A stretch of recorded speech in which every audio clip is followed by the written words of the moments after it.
Hello viewers, আসসালামু আলাইকুম।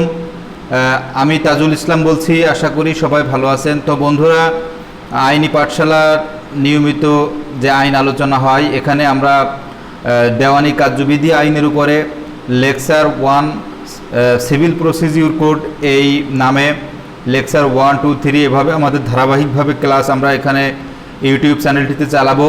তো শুরুতে আমি দেওয়ানি কার্যবিধি সম্পর্কে একটা প্রাথমিক ধারণা দেওয়ার চেষ্টা করব। আশা করি ভিডিওটি একটি বড় হবে।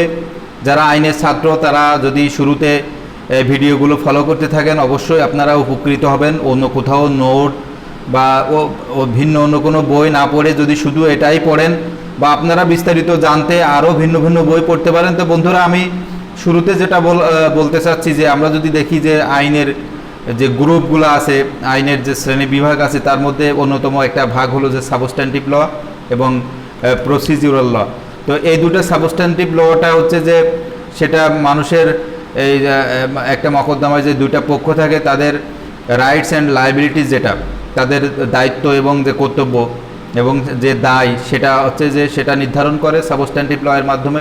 অন্যদিকে যে প্রসিডিউরাল ল আছে, সেটা কিভাবে ওই একটা মানুষের অধিকার প্রতিষ্ঠা হবে আদালতে, তার পদ্ধতি, তার যে সিস্টেম, তার যে মেশিনারি, যে টুলস আছে, সেগুলা যে কীভাবে এনফোর্স হবে, সেই সাবস্ট্যান্টিভ লয়ের যে rights and liabilities of the parties, এটা কিভাবে এস্টাবলিশ হবে, তার যে পদ্ধতি, তার যে প্রসিডিউর, সেটা এই প্রসিডিউরাল লতে বর্ণনা করা হয়ে থাকে। তা আমরা যদি শুধু দেখে থাকি, তো বন্ধুরা, the code of the code of civil procedure code is a procedural law. It neither creates nor takes away any right.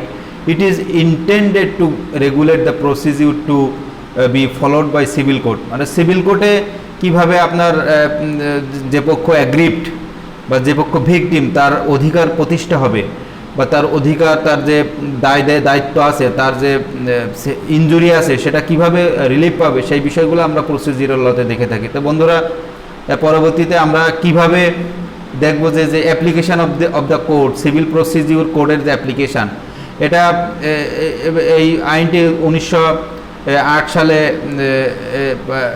আইন, এবং এর একটা ধারাবাহিক ইতিহাস আছে। এই ইতিহাসের মধ্য দিয়ে আমরা এই সিভিল কোড, সিভিল প্রসিডিউর কোডটি পেয়েছি, সে বিষয়টি আমি কিছুটা বলার চেষ্টা করব।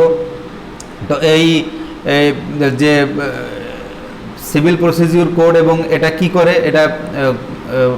এটা হচ্ছে যে কনসোলিডেট এবং amends the laws relating to the procedure of the courts of civil judicature in Bangladesh, except mentioning the courts of civil judicature. No particular court or courts have been mentioned in court.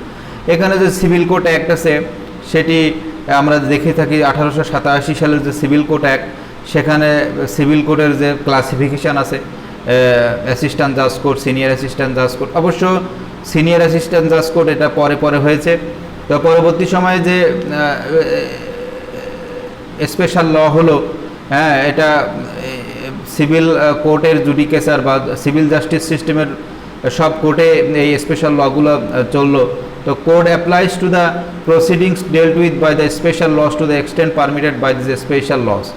The code applies to the civil proceeding before the High Court division so far as it is not restricted by any special law or the Constitution, but the appellate division is not bound by the provision of the code. The code is applicable in the entire territory of Bangladesh, including Chittagong Hill Tracts. প্রথম যখন civil court act হয়, সেটা এই যে বাংলাদেশে যখন বাংলাদেশ স্বাধীন হয়, তখন চিটাগং হিল ট্রাক্টসের বাদে বাকি জেলাগুলোতে 61টা জেলায় এই আদালত চলমান রয়েছে।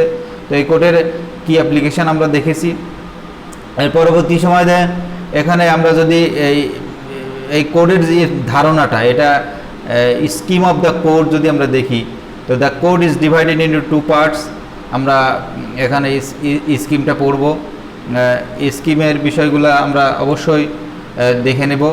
তো ফার্স্ট পার্টে হচ্ছে যে is the body of the code containing of a number of sections, and the second is the first schedule containing a number of orders and rules. তার মানে এখানে এই সিপিসিতে অনেকগুলা সেকশন আছে এবং অর্ডার আছে এবং রুল আছে।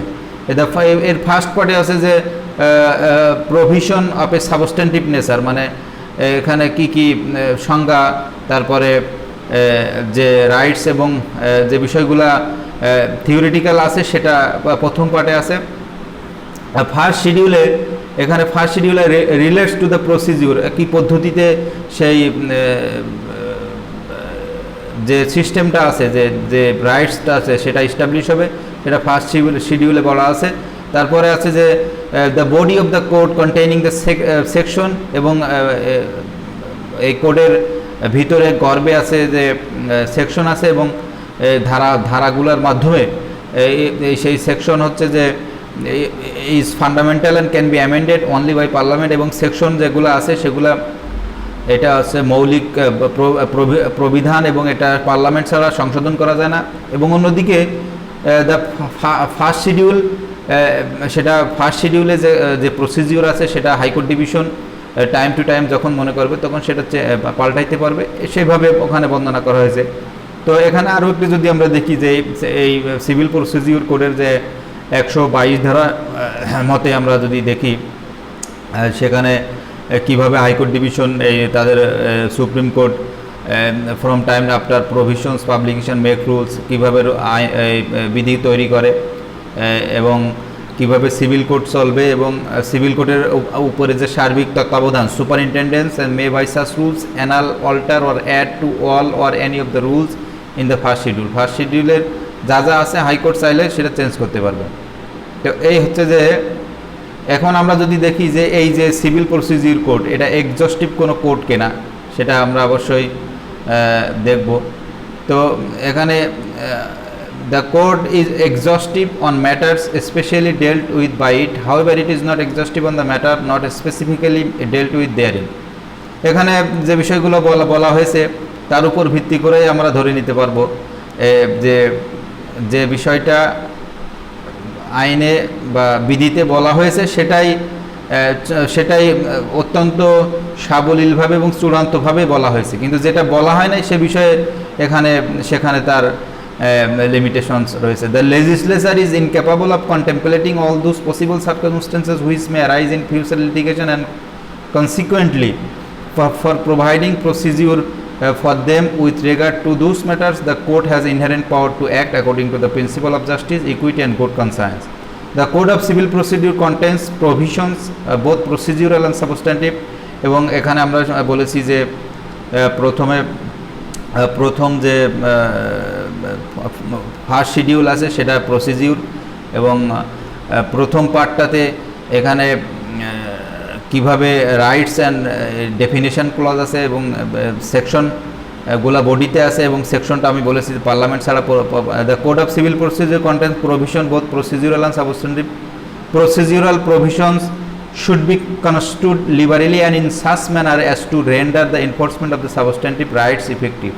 তো বন্ধুরা এখানে আমরা যদি দেখি যে এখানে এটার পরবর্তীতে এটা কিভাবে অপারেশনে আসলো, তো it is well settle principle of interpretation of state that procedural law are always retrospective in operation unless there are good grounded reasons to the contrary. এখানে রিট্রোস্পেক্টিভ ইফেক্ট মানে ভূতাপেক্ষা কার্যকারিতা, এবং আইনটি 1 জুলাই 2020 সালে যদি আইনটি হয় তাহলে ওখানে আইনে বলে দেওয়া থাকবে যে এটা 30 জুন বা 1 জুলাই 2019 সাল থেকে কার্যকারী হবে। মূলত এটাই ভূতাপেক্ষা কার্যকারিতা বলে, এবং সেখানে যদি উপযুক্ত কারণ বিদ্যমান থাকে তখন সেখানে অ্যাপ্লাই হবে। Their provision will apply to proceedings already commenced at the time of their enactment. The reason is that no one can have a vested right in forms of the procedure. The code of civil procedure is not retrospective of operation। এখানে আইনেই বলা হয়েছে এটা Garikapati versus Subbiah Choudhury AIR 1957 supreme court 540 ধারা এটা বর্ণনা করা হয়েছে। Section 1-2 lays down that it shall come into force on the first day of January 1909। That means the code is prospective in operation। তো বন্ধুরা আমরা কবে অপারেশন শুরু হলো দেওয়ানি কার্যবিধি সে বিষয়ে জানলাম। এরপর আমরা এই যে ইম্পর্টেন্ট ডেফিনিশন ক্লজ আছে সেকশন 2-তে, এখানে কোডের সংজ্ঞা দেওয়া হয়েছে, ডিগ্রির সংজ্ঞা দেওয়া হয়েছে, তা কোড সাধারণত সেকশন 2 সাবসেকশন 1-এ বলা হয়েছে code include rules. The definition of code includes the rules framed by the high court division in order to ascertain jurisdiction of the High Court in a particular matters. এখানে ডিগ্রির সংজ্ঞা বলা হচ্ছে under section 2 degree is defined as degree means the formal expression of an adjudication which so far as regards the court expressing its conclusively determine the rights of parties with regard to all or any of the matters in controversy. এখানে it shall be deemed to include the rejection of a plaint, মানে degree যদি আরজি খারিজ হয়ে যায়, আরজি খারিজ হয় তাহলে সেখানে ডিগ্রি ড্রন আপ করতে হবে, সে কথাই বলছে। and the determination of any question within section 47 or section but shall not include any adjudication from which an appeal lies and as an appeal from an order any order of dismissal for default, মানে কোথায় কোথায় degree করতে হবে না সে বিষয়টা এখানে বলা হয়েছে। এখানে এক্সপ্লেনেশন দেওয়া হয়েছে, এক্সপ্লেনেশনগুলো আমরা যদি এর পরবর্তীতে দেখি যে ডিগ্রির যে মৌলিক উপাদান কী কী, ডিগ্রিতে কী কী থাকবে, এখানে সেখানে একটা চূড়ান্ত রায় থাকবে, there must be an adjudication, এবং such adjudication must have been done in a suit, এবং সেটা অবশ্যই একটা মামলার মাধ্যমেই হবে।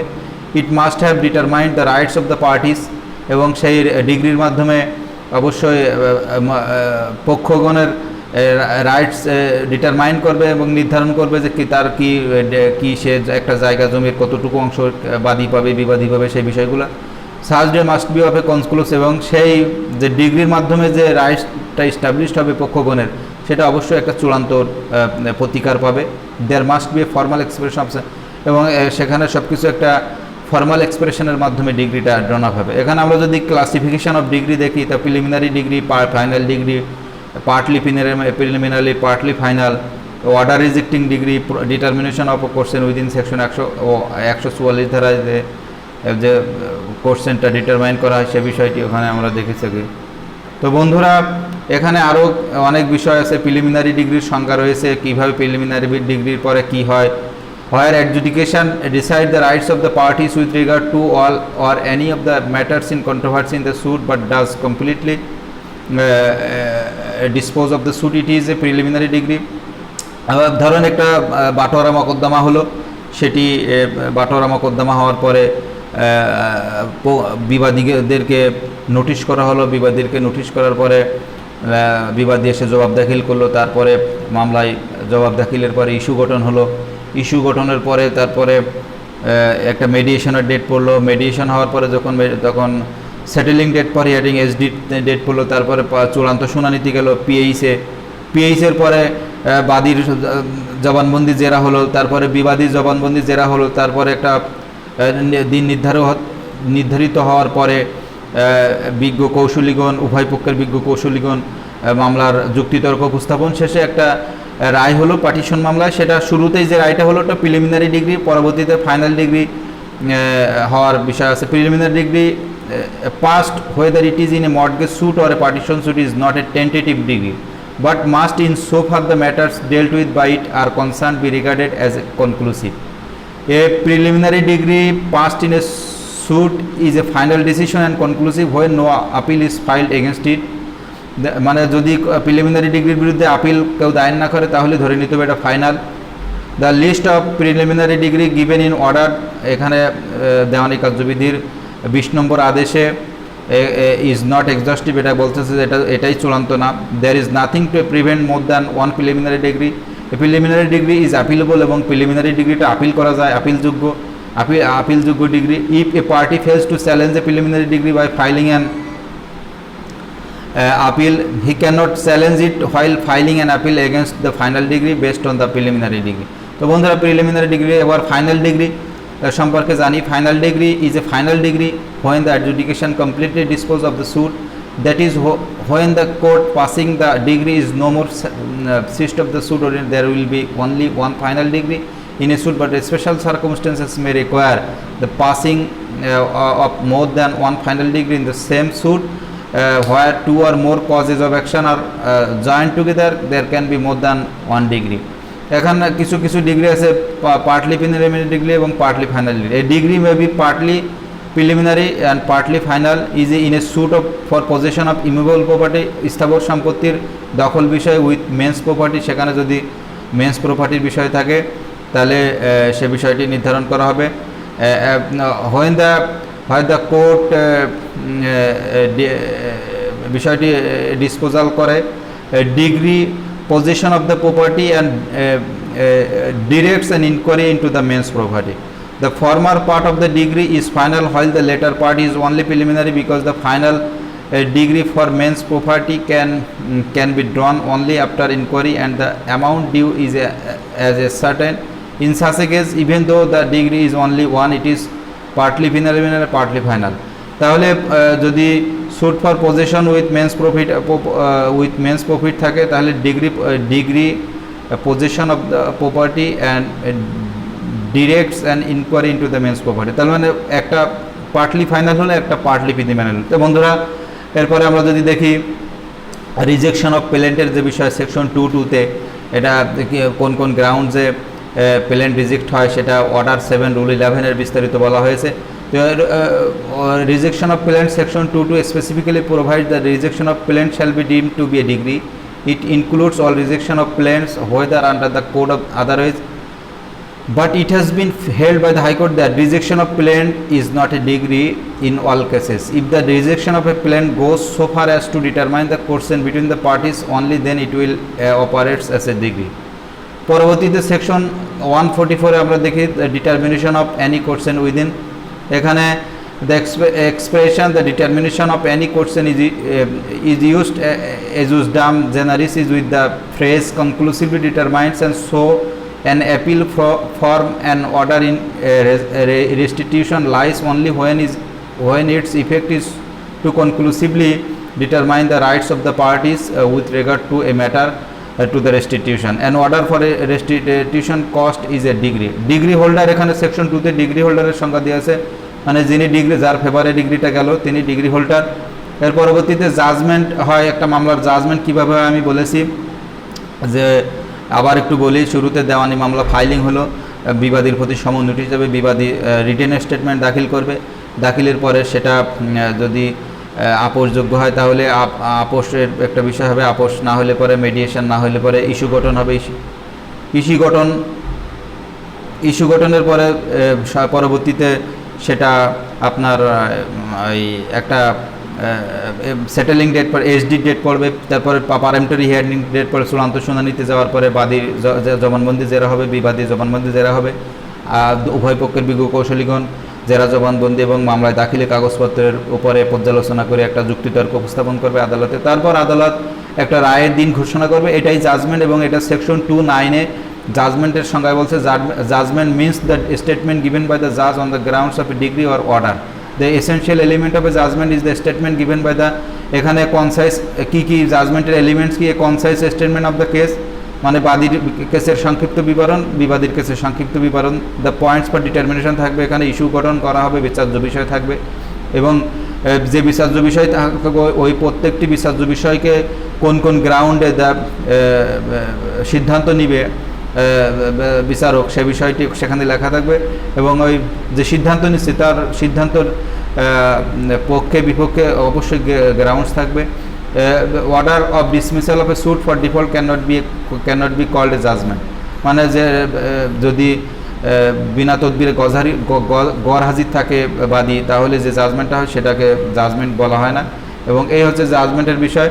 এরপরে আমরা জাজমেন্ট এবং ডিগ্রির মধ্যে যদি পার্থক্য দেখি, বন্ধুরা খুব ক্লিয়ারলি আমার স্লাইডে দেওয়া আছে, একটু পড়ে নেবেন।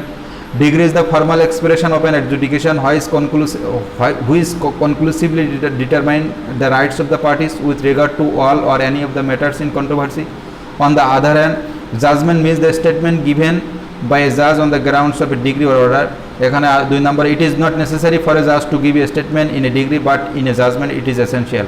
3 নম্বরে, formal expression of the order is necessary in case of a degree but in a judgment of a formal expression of the order is not essential।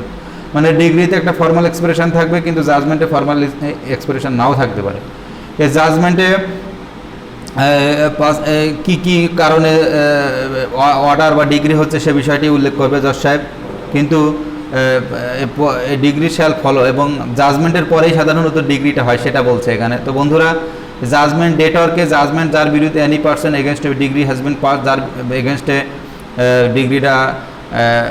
Degree রায় ঘোষণা হলো এবং তিনি জাজমেন্ট ডেটার। এখন মেন্স প্রফিটের যে সংজ্ঞা আমি ইতিমধ্যে বলেছি, মেন্স প্রফিট যে পার্টলি ফাইনাল এবং পার্টলি পিনিরেমানি। Section 2 subsection 12 of the code provides that the mesne profit of property means those profit where the person in wrongful possession of such property actually received or might with ordinary diligence have received thereon together with interest on such profits but shall not include profits due to improvements।